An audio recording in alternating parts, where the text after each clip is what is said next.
한 번은 친구가 성당에 들어와 벽에 있는 성모 마리아와 예수님의 형상을 보더니 물었습니다. 이거 그냥 조각 아닌가? 왜 이런 걸 만들어놔? 이런 거다. 우상 숭배 아니야? 참고로 형상은 그림, 사진과 같은 평면이나 조각과 같은 입체 등 모든 형태의 표현을 포함하며 상징적인 의미가 강합니다. 동상은 주로 입체 조각으로 특정 인물이나 대상을 사실적으로 재현한 것입니다. 다시 돌아가서 그 친구의 질문에 이렇게 대답했습니다. 그건 큰 오해야. 이런 형상들은 단순한 장식이 아니야. 이건 그냥 조각이나 그림이 아니라 신앙을 돕는 도구 같은 거야. 사실 하느님께서도 형상을 허락하셨다고. 그 친구가 눈을 크게 뜨며 되물었어요. 하느님이? 어디 그런 얘기가 나와? 그래서 나는 성경 이야기를 꺼내 들었죠. 모세가 광야에서 하느님의 지시에 따라 성막을 만들 때 이야기를요. 탈출기 25장 18절에서 25절에 그리고 금으로 커룹 둘을 만드는데 속죄판 양쪽 끝을 마치로 두드려 만들어라. 커룹 하나는 이쪽 끝에 다른 하나는 저쪽 끝에 자리 잡게 만들어라. 그 커룹들은 속죄판 양쪽 끝에 만들어야 한다. 커룹들은 날개를 위로 펴서 그 날개로 속죄판을 덮고 서로 얼굴을 마주보게 하여라. 커룹들의 얼굴은 속죄판 쪽을 향해야 한다. 라는 말씀이 나옵니다.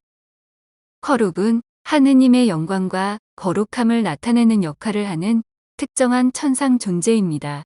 천사는 주로 하느님의 명령을 인간에게 전달하는 메신저 역할을 하지만 커룹은 하느님의 보좌를 둘러싸고 그의 거룩함을 상징하며 보호하는 임무를 가진다고 알려져 있습니다.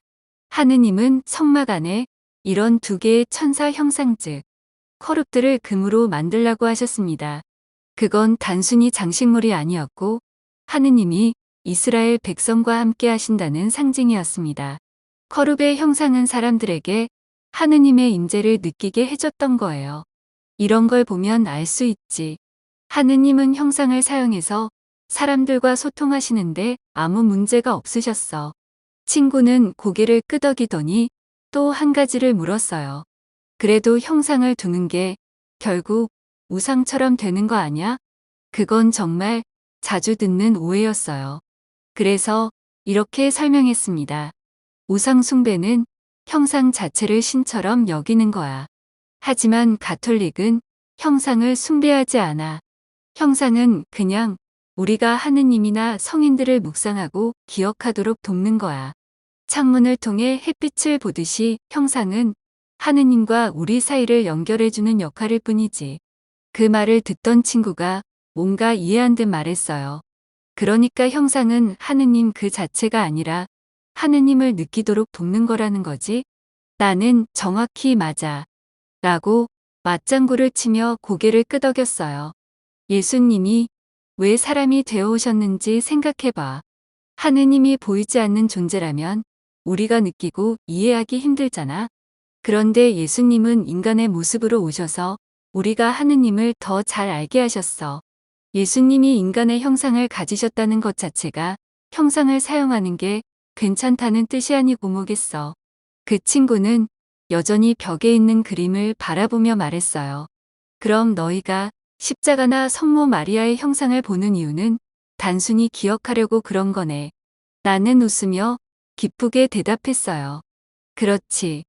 마치 사진을 보면서 가족을 기억하듯이 형상은 우리를 하느님과 성인들의 사랑으로 더 가까이 이끌어줘. 우상처럼 섬기는 게 아니라 신앙을 더 쉽게 느끼게 도와주는 거지. 그 친구는 고개를 끄덕이며 말했어요. 이제 좀 이해가 되네. 우상 숭배와 완전히 다른 거구나. 형상은 너희가 하느님과 소통하는 창문 같은 거네. 나는 박수를 치며 말했어요. 맞아, 딱 그거야. 하느님께서 우리에게 창문을 열어주셨고 우리는 그 창문을 통해 하느님의 빛을 보는 거지. 형상은 그 빛을 더 잘 느낄 수 있게 도와줄 뿐이야. 과거로 돌아가 상상해보면 글을 읽을 줄 모르는 사람들이 대부분이었던 시대가 있었습니다. 그들에게 성경 이야기를 어떻게 전했을까요? 바로 형상과 그림을 통해서였겠죠. 성당에 들어가서 십자가에 못 박히신 예수님의 형상이나 성모 마리아가 기도하는 모습을 보며 그 사랑과 희생을 쉽게 깨달을 수 있었을 거예요.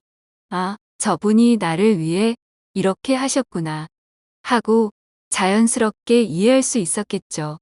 형상은 단지 가르치는 역할만 하는 게 아니에요. 기도할 때, 마음이 답답하거나 혼란스러울 때 성모 마리아의 조용히 기도하는 형상을 바라보면 왠지 마음이 평화로워지지 않나요? 나도 마리아처럼 내 걱정을 하느님께 맡겨야겠어 라고 생각하는 신자들이 많을 겁니다. 형상은 우리에게 묵상과 기도의 길로 나아가게 하는 신앙의 친구 같은 존재예요. 그렇다면 왜 형상을 사용하지 말라고도 하는 걸까요?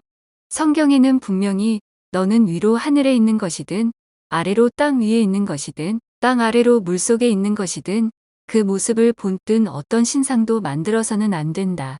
탈출기 20장 4절의 말씀에는 이런 계명이 있어요. 이 구절 때문에 어떤 사람들은 모든 형상을 부정적으로 보기도 해요. 하지만 이 말씀의 핵심은 형상 자체가 아니라 그것을 신처럼 숭배하는 행위를 금지하는 데 있어요. 가톨릭은 형상을 숭배하지 않아요. 형상은 하느님이나 성인들의 삶을 상기시키는 도구일 뿐이고 예배와 숭배의 대상은 오직 하느님뿐이에요. 마치 창문을 통해 빛을 보듯이 형상은 우리로 하여금 그 너머에 계신 하느님을 바라보게 하는 역할을 합니다. 재미있는 점은 형상이 단순히 종교적 도구를 넘어 예술로도 가치가 있다는 거예요. 르네상스 시대의 위대한 예술가들 미켈란젤로나 레오나르도 다빈치 같은 사람들이 형상을 통해 신앙의 메시지를 표현했어요. 미켈란젤로의 피에타나 레오나르도 다빈치의 최후의 만찬과 같은 작품을 보면 그 안에 담긴 깊은 신앙과 사랑을 느낄 수 있죠. 성당에 있는 형상들도 이런 예술적 전통의 일부로 단순한 장식을 넘어 신앙과 예술이 결합된 놀라운 유산이에요. 결국 가톨릭이 형상을 사용하는 이유는 신앙을 더 쉽게, 더 깊이 느끼게 하기 위해서입니다. 형상은 단순히 눈으로 보는 것이 아니라 그 너머의 신앙적 진리를 상기시키는 역할을 합니다. 그리고 사용하지 말라는 경고는 그것을 하느님처럼 여겨 숭배하지 않도록 하는 것이죠. 성당에 가면 한번 형상들을 바라보세요. 예수님이 십자가에서 우리를 위해 하신 일, 성모 마리아의 믿음, 성인들의 삶과 덕행이 얼마나 아름답게 담겨 있는지 느낄 수 있을 거예요.